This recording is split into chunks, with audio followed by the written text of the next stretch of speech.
Lumina Spark's latest powerful virtual feature is here to help organizations unleash the full potential of their people, giving them actionable self-development skills that build self-awareness to last a lifetime. It's a simple 5-step plan that helps practically guide people at work to be their most effective self. Journey to Composure is the Lumina Spark new coaching exercise that lets organizations bring workshops and one-to-one conversations to life by guiding clear and continuous self-development, leaving participants with a simple, actionable focus, putting their personal development into real use at work. Each personalized step helps individuals recognize their ineffective behaviors measured in Lumina Spark, how to shift those from behaviors, and ultimately how to refocus and bring their most effective usual self to play. Hi there, my name's Stuart Desson, and I'm going to give you a whistle-stop tour of the Journey to Composure product.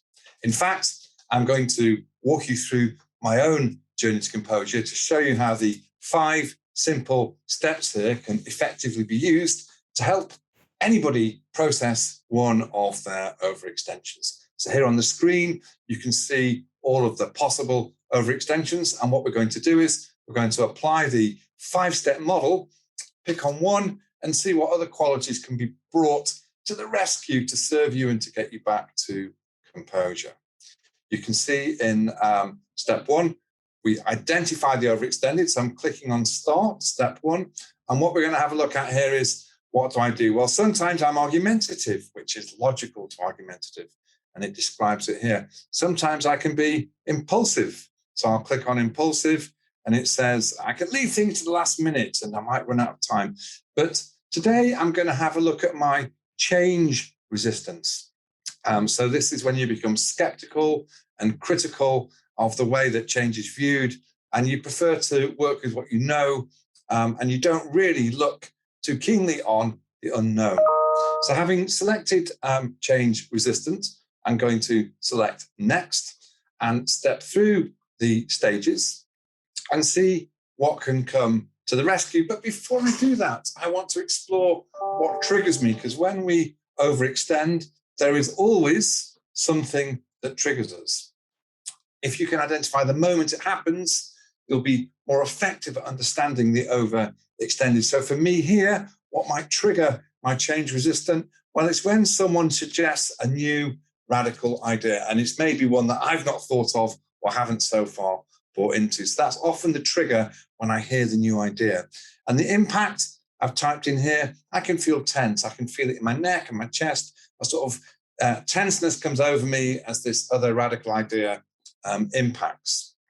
So this is in step 1. I'm going to step further into step 1 and explore other ways that this impacts me.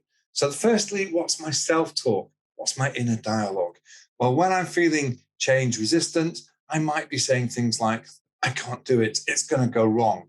We're going to fail. I'm going to look stupid, and others will as well. And the impact on my body, I actually might literally have a headache, and I might feel some of the frustration in my chest.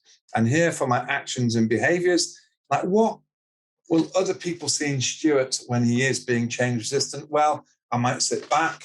I might look down and not make eye contact. I could go more quiet than normal. When people suggest things, you might see me doing this, or even mouthing no, or even touching. Those are the signs for other people who I work with to say, aha, Stuart could well be in his change resistance. If I click further and we go into step 2, step 2 is as simple as taking 3 slow, conscious breaths and putting a pause in place and then noticing the self-talk. This has been shown that it gets a little bit of oxygen to your brain, it slows you down, and you're more likely to notice the inner dialogue rather than being run by it in the moment unconsciously. So once we've done step 2, we click and we go through to step 3. And this is now where we're going to explore what can come to the rescue. So there could be many things that I'm good at that could come to the rescue. I have got a competitive spirit.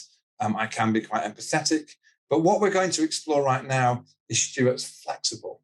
So this is where I'm comfortable bending the rules and working around things to get things done. That's a known quality. So I'll click next and we'll explore my flexible nature. It'll ask me some more really great coaching questions, which I'll be able to respond to. So it's asking me to write down what would I do, what would I say to engage this quality? Well, I can remind myself to make a new vision happen, I need to be open to new ideas. I could remind myself maybe the old rules that make change seem impossible, they need to be challenged or broken. That's part of my flexible. And I could ask myself, which rules could I flex in order to make the change happen? So these are questions I can ask myself that I know are likely to appeal to me because I'm high in flexible.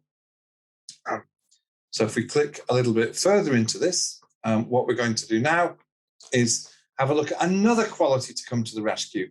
And I'm going to choose purposeful. So I click here on the purposeful, tells me all about it. It's about having ambitious goals and striving to achieve them.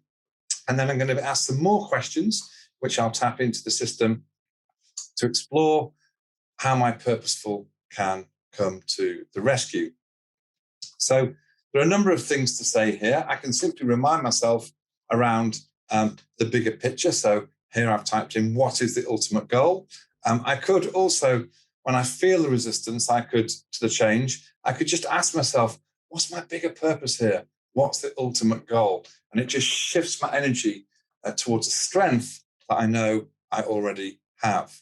So I'm engaging my flexible and my purposeful to help me. Now, how can I avoid this overextension in future? So here are some summary questions. It's asking me to reflect on my self-talk, and it's asking me to think about, could I have more empowering self-talk? Can I summarize some key points there, and who can help me? So with my new self-talk, I can actually ask myself, why am I resisting this change, and see what comes? Or I could affirm, I can achieve my goals, provided I can process my resistance. That's a nice, realistic affirmation. Or this is an expression I like, you have to break some eggs to make an omelette. I remind myself of that in a humorous way. It helps me step through some of my change resistance.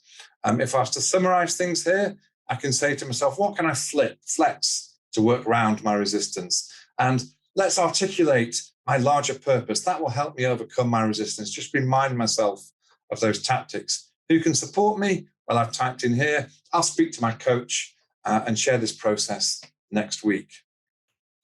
So having summarized it, and that was the fifth step, I'm going to get a beautiful scroll down of everything that I've just created, with at the end the option to print it out. So if we take a peep here, you'll see it's reminded me about the overextension, change resistance, and it's described it. It's played back to me my trigger, the impact, self-talk, and how I feel in my body, and actions and behaviors. Then we went to step 2, a little bit of a reminder here to take 3 conscious breaths, to notice my mind. And then we go into step 3, I've selected flexible, and all the things that I've typed in here are stored for me. And then we looked at purposeful, which was another quality to come to the rescue. So I'm flexible and purposeful to address it. And it takes me all the way down now to step 5 with a nice summary of everything I've just come up with. And if I like, I can print it and have my journey to composure on paper or in a PDF file. So that is the journey to composure process. I hope you found my real example helpful, and good luck using it yourself. Thank you.